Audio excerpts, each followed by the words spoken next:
Ang unang kailangan kong gawin ay ang tuluyang baguhin ang aking panlabas na anyo, ngunit pagdating sa mga sikat at mamahaling brand, sa totoo lang ay wala akong gaanong alam, nabalitaan ko pa nga na ang ilang tindahan ay nagre-require ng asset verification bago ka payagang bumili, na sa tingin ko ay napakaabala.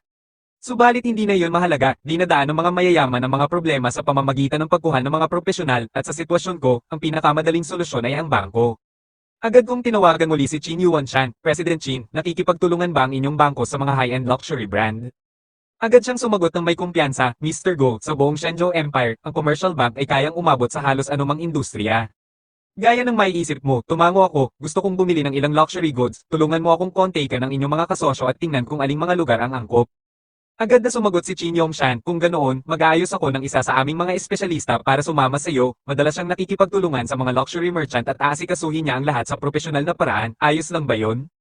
Walang problema, aantayin ko ang mensahe mo, wala pang 3 minuto pagkatapos ibaba ang tawag, muling tumunog ang aking telepono, maya-maya pa, isang hindi kilalang numero ang tumawag sa akin.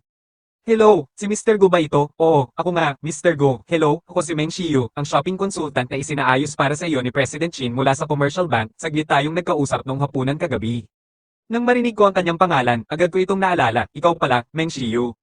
Mabilis siyang nagpatuloy, kung gusto mong bumili ng luxury goods, inirerekomenda ko ang International Mixi Mall, napakakumpleto ng mga brand doon at napakaganda ng pangkalahatang kalidad. Bahagya akong tumango, sige, pumunta tayo roon, magmamaneho na lang ako papunta riyan, dahil madadaanan ko naman ang bangko sa daan, sumabay ka na sa akin. Nang marinig yun, ang kanyang boses ay agad na naging medyo nasasabik, masyado naman kayong maabala, Mr. Go, ngunit karangalan ko ring matulungan ka.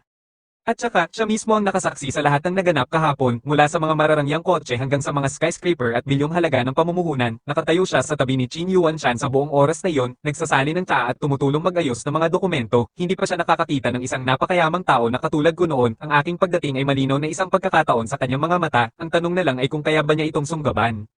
Pagkaraan ng ilang minuto, nakarating ako sa ibaba ng bangko. Bago pa man siya sumakay sa kotse, palihim ko na siyang pinagmasdan ng isang beses. Ngunit ngayong nakaupo na siya sa tabi ko, mas nakikita ko na siya ng malinaw. Si Meng Shio ay may taas na humigit kumulang 168 centimeters, na may napakatangkad at kapansin-pansing pangangatawan. Kapag nakasuot ng high heels, malamang na umaabot siya sa humigit kumulang 172 centimeters. Ang proporsyon ng kanyang katawan ay halos perpekto. Kasabay nito, palihim din niya akong pinagmamasdan, ang aking mga damit ay ordinaryo pa rin, mga murang brand na nagkakahalaga lamang ng ilang daang yuan, na syempre ay lubos na hindi tugma sa kasalukuyan kong katayuan bilang isang napakayamang tao, sa kanyang mga mata, malamang na naging isa pang simbolo iyon ng pagiging simple o low-key luxury. Habang nagmamaneho, casual akong nagtanong, mukhang pamilyar ka sa mga luxury goods.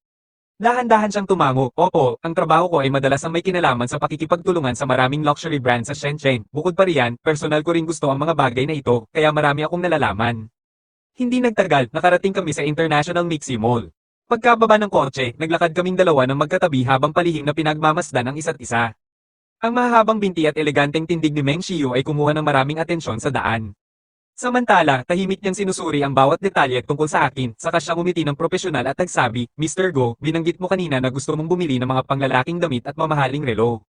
Kung ganoon, inirerekomenda ko ang mga brand tulad ng Hermes, Armani, at Zegna, binabalanse ng mga ito ang formal at casual na estilo, at napakabagay sa isang batang matagumpay na lalaking tulad mo, para naman sa mga relo, ang mga brand na tulad ng Patek Philippe at Vacheron and Constantine ay mahusay na mga pagpipilian. Tumango ako, sige, tingnan natin sa ilalim ng iyong gabay. Pumasok kami sa tindahan ng Zegna, agad kaming binati ng mga staff ng may init, Mr. Go, maligayang pagdating, nais mo bang magrekomenda ako ng ilang estilo para sa iyo? Kalmado akong sumagot batay sa hugis ng aking katawan, maghanda ka ng 4 na set, 2 formal na estilo at 2 casual. Siyempre, Mr. Go, maghintay lamang ng isang sandali. Sa huli, nagpalit ako ng isang casual na kasuotan ng direkta sa loob ng tindahan. Siyempre, hindi lang Zegna ang binili ko, pumili rin ako ng ilang piraso mula sa Hermes, Dior, Armani, at iba pang luxury brand. Ang mga damit pa lang ay nagkakahalaga na ng humigit kumulang 1.5 milyong yuan. Matapos magpalit ng damit, natural na binalak ko ring bumili ng relo. Matapos tingnan ng ilang mga opsyon, sa wakas ay pinili ko ang pinakagusto ko, ang Grand Complication Series 6300G010 ng Patek Philippe. Ang presyo nito ay ganoon din kagulat-gulat na nagkakahalaga ng 3.15 milyong yuan. Casual kong iniswipe ang aking card nang walang pag-aalinlangan. Sa tabi ko, ang mga mata ni Meng Shiyu ay puno ng inggit, malinaw na pinapangarap niya ring mabuhay sa ganitong uri ng marangyang buhay. Ang pagpapanood sa akin na gumastos ng pera na parang nagtatapon lang ng tubig ay nagdulot ng mas komplikadong emosyon sa kanya. Pagkaalis sa tindahan ng Patek Philippe, tiningnan ko ang oras, nagpastanghalian na pala, casual akong nagtanong, mayroon bang magandang kainan dito sa malapit, dapat kitang ilibre ng tanghalian bilang pasasalamat sa iyong pagsisikap. Mabilis na sumagot si Meng Shiyu, mayroong isang napakagandang western restaurant sa malapit, bagaman medyo mahal ito. Bahagya akong ngumiti, perpekto, Tera na, napakasobra nga ng mahal ng restaurant na yun. Casual kong sinulyapan ang menu at napagtanto na kahit ang dalawang steak ay nagkakahalaga na ng ilang libong yuan, ngunit ngayon, ninanamnam ko na lamang ang karanasang ito.